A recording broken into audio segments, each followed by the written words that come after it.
Welcome back to Buddy and the Boss.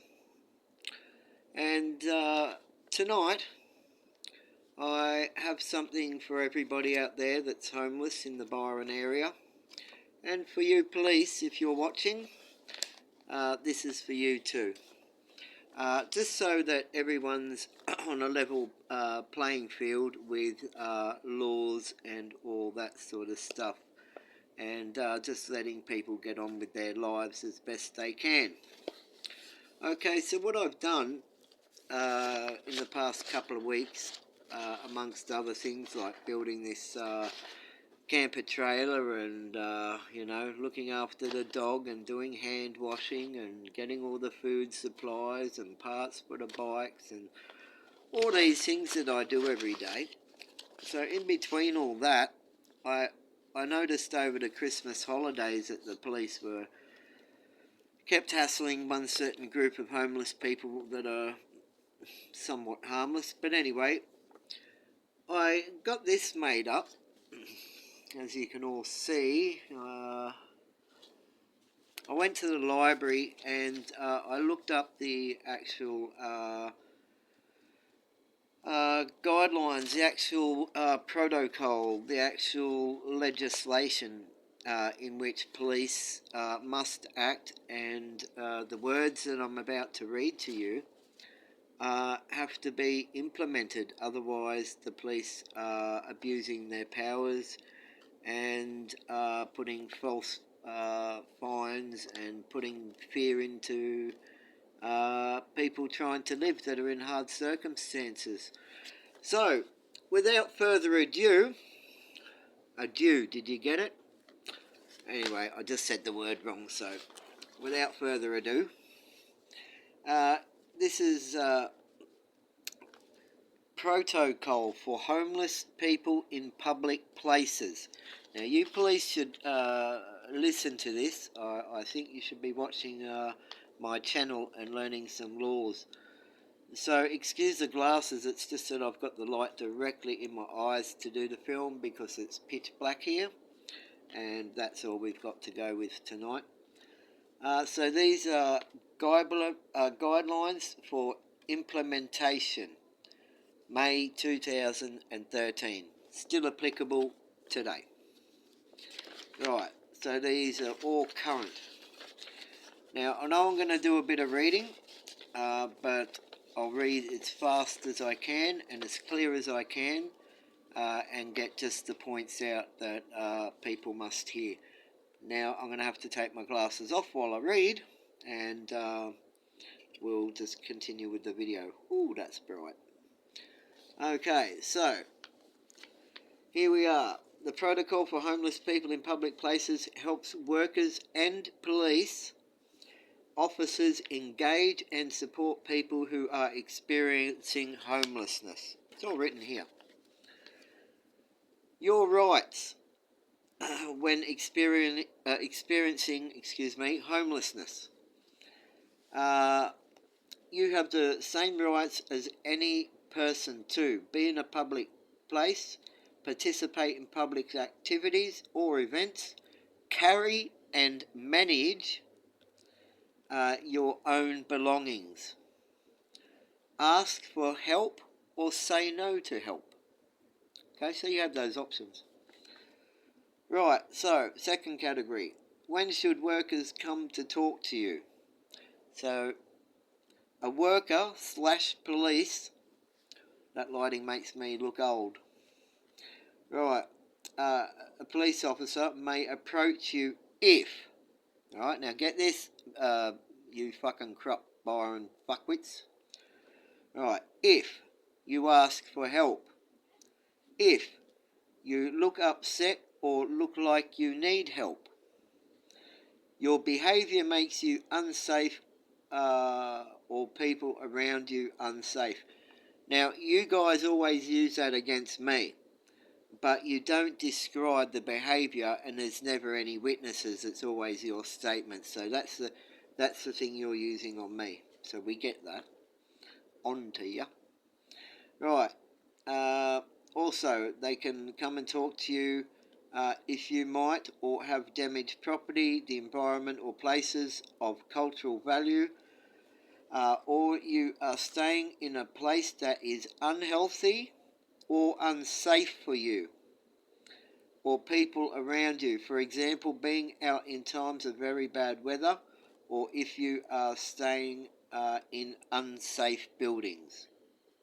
Right, unsafe buildings. Right, you are.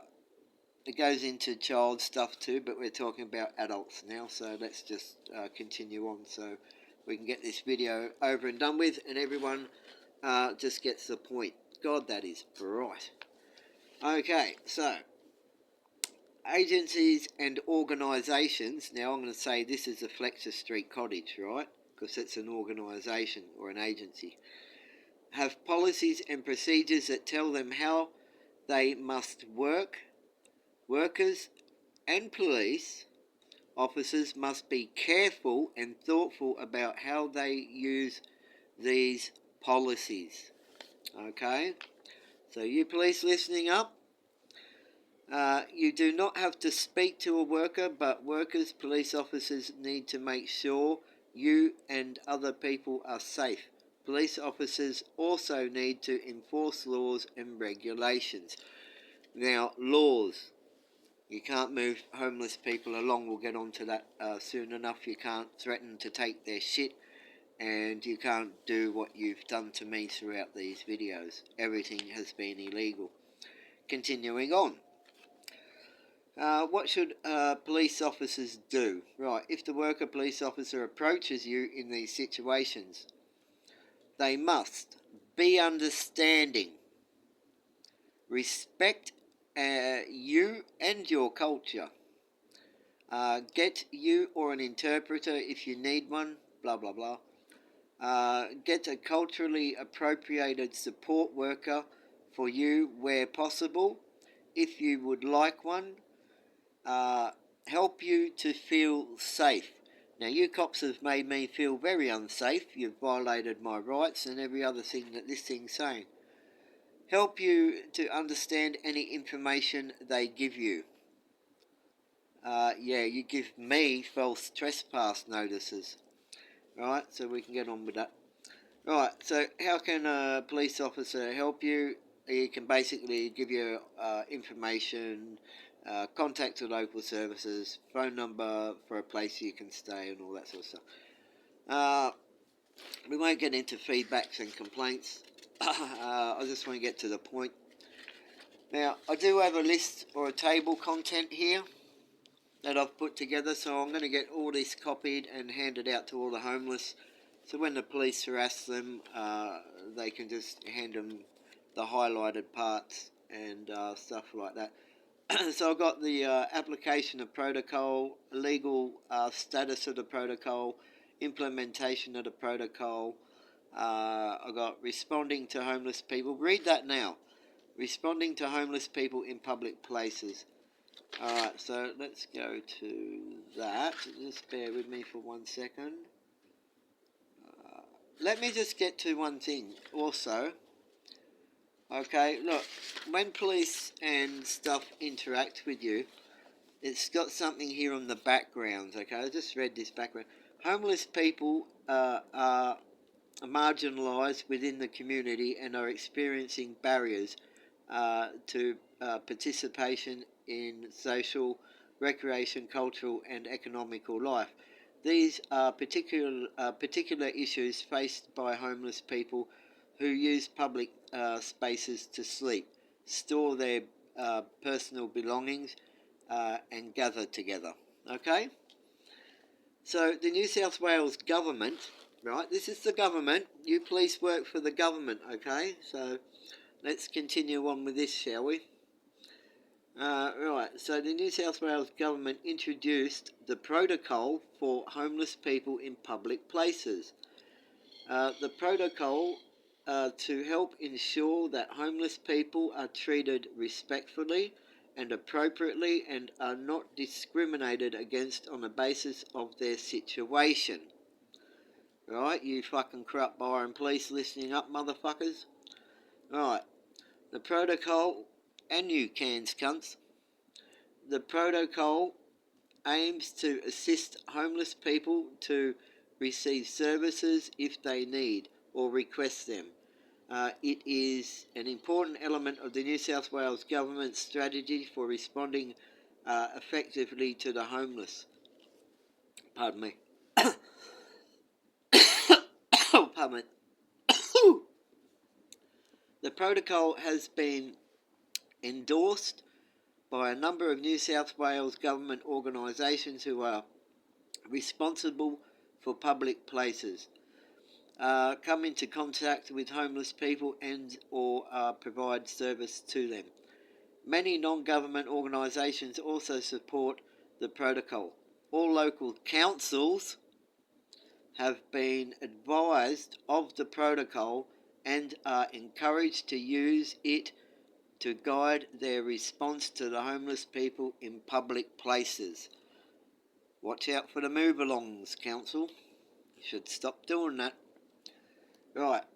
Current signatures for the protocol are Housing New South Wales, Community Service, Department of Premier and Cabinet, New South Wales Police Force. Did I read that right? New South Wales Police Force? Yet you're breaking all the fucking protocol that's in here, and yet you support it? That doesn't make sense. That's out here now on YouTube. Right. Who else signed this? The Office of Environment and Heritage. Now, the Office of Environment and Heritage is where this protocol comes from. These are the laws and statutes that the police must abide by, or else they can be held accountable or sued. Okay? So, New South Wales Health, makes sense, mental health. Rail Corp, State Transit Authority, New South Wales, Sydney Harbour Foreshore Authority, Sydney Olympic Park Authority, Aboriginal Affairs, Ambulance Service, New South Wales. They endorsed all that, and the police are corrupt and don't follow that. Okay? So, here is the protocol for the homeless, okay? This is the protocol for homeless people in public places. The aim of the protocol is to provide a framework for interactions between officials and homeless people in public places. The protocol acknowledges that, like all other members of the public, homeless people have the right to be in public places and to participate in public events, at the same time respecting the rights of local communities to live in a safe and peaceful environment. The protocol states that homeless people should not be approached. Now get this, police, that's what it says. The homeless people must not be approached unless they request assistance, they appear to be distressed or in need of assistance, an official seeks to engage with the person for the purpose of information exchange or provision of a service, their behaviour threatens the safety and security of the people around them, their behaviour is likely to result in damage to property or have a negative impact on natural and cultural conservation and environment, including cultural heritage, water pollution and fire risks. It's all common sense, that. Unless they are sheltering in circumstances that place their or other health and safety at risk. Example, staying in derelict buildings, high-risk area. Not outside on pavements and in front of shops. Not there. That's safe, alright? And you can't move them along or approach them. Got it? Right. They are a child who appears to be underage. Yeah. Alright, they are a young person. Alright, now we're getting into the young shit. And we don't need to know that because we're all dealing with the adults at the moment. The protocol is attached to Appendix A. The protocol includes guidelines that officials should do if they encounter people who appear to be homeless, and some underlying principles regarding their rights responsibilities of homeless people, their members of the public and officials. The term officials, right, refers to members of staff employed by government organisations. Right, organisations will need to consider whether any contractors or volunteers who may come into contact with homeless people should be covered by the protocol, or whether they should refer situations involving homeless people to a member of staff. It is recommended that contracted security staff who come into contact with public should be made familiar with the protocol and encouraged to abide by its principles. Under the protocol, officials should give homeless people contact telephone numbers of local organisations which may be able to help them, or contact service on their behalf, for example, contacting homeless persons information, blah, blah, blah, blah, blah, blah, blah. Right. You got the homeless definition here. There's all types of homelessnesses, of course. There is primary, secondary, and tertiary. And I'm just dealing with the primary, which is the bottom line, people living on the streets, okay? So that's that. Now, it's a bit of a long video. It's not that long. It's not even 20 minutes yet, so we just want to get... Right. We'll start to see the protocol, okay. Implementation of local... responding to homeless people in public places. I think we just did that. Number statewide. Addition, many areas of local services. Okay, I'm just checking out some other things. Alright. See, also here it says appropriate response to homeless people. Each government organisation implements a protocol that has different roles, responsibilities, and locations and service provision. Okay? So, organisations will come into contact with homeless people who present with different needs and circumstances. Each organisation will be responsible for providing its own individual response to homeless people according to its policies and procedures. Government organisations are encouraged to consider training staff in identification of distress or mental health issues through courses such as mental health, first aid. Such training may improve the capacity of officials to respond appropriately to the needs of the homeless individuals. This is just some of the stuff I'm reading. Now, these are all the things the police are supposed to take into consideration. They're supposed to care about your welfare, not just tell you move along, you can't stay here, someone called and told us to move you along and all that shit. All that shit is illegal, it's a crock of crap, and they've been doing it so long they've started to believe the lie to be the truth, and they think that it's law and they can carry on like that. News for you, officers, you cannot. Otherwise, we can sue you. What I will do if you continue harassing me is I will raise money and we will take you to court and sue you for all my losses, suffering and damage. Alright, here we go. Let's continue on. Right. Responding to homeless, metropolitan city, there are numbers... So I won't get into that too much. I don't want to bore you with all that. So we've got pages of stuff here. Right, that's all child stuff, mandates. Aboriginal people, you got a whole thing of Aboriginal people here too. We won't get into that. I'm just covering generally everybody. Your rights. Yeah, so New South Wales, most culturally diverse, yeah, around 200, yeah, right, so that goes into that. Recognising the... Now, this is important. Now, This is another thing the police and everyone have to take in consideration before saying, move along, no trespass, move your shit or we'll take it. You'll see by my videos, that's exactly what they do. They've done it many times and it's been illegal. Now I have the legislation. Now I could possibly sue them all. Right, let me get to this. It's very important for everyone to know that's homeless. Right, recognising the complex needs of homeless people who are homeless. Right, people who experience chronic homelessness are more likely to have a range of complex needs.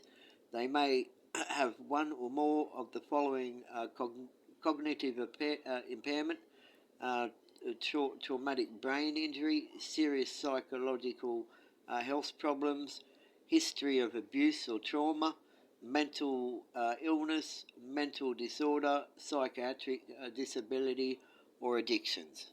Okay, so all these different homeless people you cops are coming in contact with, you paint them with one brush and just say move along to make the town look better. Well, how about doing something, and how about the fucking stupid fucking lying mayor do something as well with the funds that she's got for the fucking homeless? Right, why don't you just do something? Right, and continuing on. It it is estimated that up to 3/4 of the homeless population in some areas have significant mental illness. The reasons for this are complex. For some people, it is the experience of having a severe mental disorder, such as psychological illness, which is a major contribution factor to their homelessness.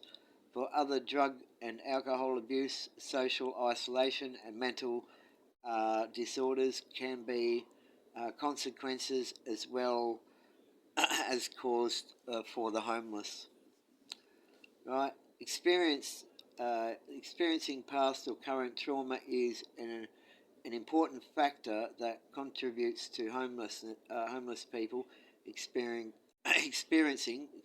homelessness. Report a disproportionate level of victimisation, including repeated experiences of childhood abuse, domestic and family violence, rape, physical and sexual assaults, and robbery. The episode of violence or abuse can trigger someone to leave their accommodation and become homeless again. However, being homeless carries a high risk of violence, which can accelerate mental health disorders and further entrench a cycle of moving between temporary accommodation, sleeping rough, and hospitalisation. And you cops don't fucking help. You don't do this protocol. You aren't taking into consideration listening or talking to anyone, and use are the cause of all the crimes that are happening, and the drug abuse and all that sort of stuff, because you just don't do anything that the protocol and the government has set in place, right? Officials approaching homeless people in public places should recognise the impact that these issues may be having on a person's behaviour. There you go. You keep putting me as my behaviour, so you should take into consideration what the impact. What are you doing? The protocol encourages a non-discriminatory response, and if a referral of that person to a service with relevant experience, this response is particularly important when the official considers that the person at risk is harming themselves or other people. Right, so it goes on, but now you all have the basic gist of it. So this is what I got made up. I got printed at the library. I've done my research, and I'm going to give that out to all the homeless here in Byron Bay, so you can I'll highlight some of the stuff for you that you need to show the police. Don't talk to them. You don't need to engage with them. They'll try and trick you into talking to them. Just don't. They're not your friends. You don't need to talk to them. They don't like you. They pretend to and get out with their smiles and their giggles and, oh, what about Johnny? What about Stevie? They're just looking for information. Look, they're all dogs at the end of the day, and they do not care about you. I've been on the extreme end of this homeless police target bullshit for a long time, and I'm still copping it. And every time they give me something, a trespass, this or that, uh, it's all illegal. I can beat it all in court, and you'll see after all these other court cases I've got pending, which is quite a lot for doing nothing, other than just sleeping rough and trying to look after me and my dog. But that's why I'm building this caravan. You'll see me building in the thing. I'm solving my own homeless crisis and putting a house on wheels. And these move along things, just, I don't give a fuck then. I'll just move along. I can park anywhere and live. But I just wanted to do that video for you guys. I think the police harassment and the bullying should stop. I might even start thinking about raising money through social media just to sue the police. So I would be looking for supporters and all that sort of stuff, or people that just don't like the police and want to see them be held accountable. I would be the one to do that, because I'm willing to fight these guys to the very end of the earth, because we can't let them keep getting away with it. I show you the paperwork of what happens to me. I show you everything that's happened. I'm homeless because of the police. They break all the protocols, and that is legislation. So you're not supposed to be breaking legislation, and well, if I had the money, I'd sue them, and every time they fucked up, I'd sue them. But we'll work on that. We'll get up to that. But I just wanted to help everyone out there. There's your protocol. Don't let them bully you around anymore. And to the Keogh gang and all you other fucking corrupt police out there, big double fuck you. And we'll just keep, the Outlaw will just keep fighting you, shall we? Like I say in my videos when I'm exposing people, Byron police, the Outlaw will make you famous. Out, motherfuckers. Oh, and if you like the content, press the like button, leave a comment. And if it's from you, Mrs. Butters, I know you're watching. I know who you are. It wouldn't be the old Ray, would it? Well, Ray, what a sad man you are. Still watching my channel? Sitting at home on the couch doing nothing with your life? You wanted to borrow $200 off me one day. I was going to put it in the bank, but lucky I didn't, because you just turned out to be a right fuckwit. Alright, so I bet I'll see a few comments of yours on this video. But anyway, to everyone, this is Buddy and the Boss, and just once again, to the Byron police, all the corrupt ones of course, a big double fuck you. Alright, and go eat a big pile of shit. This is the Outlaw, and the Outlaw will make you famous. Out, motherfuckers.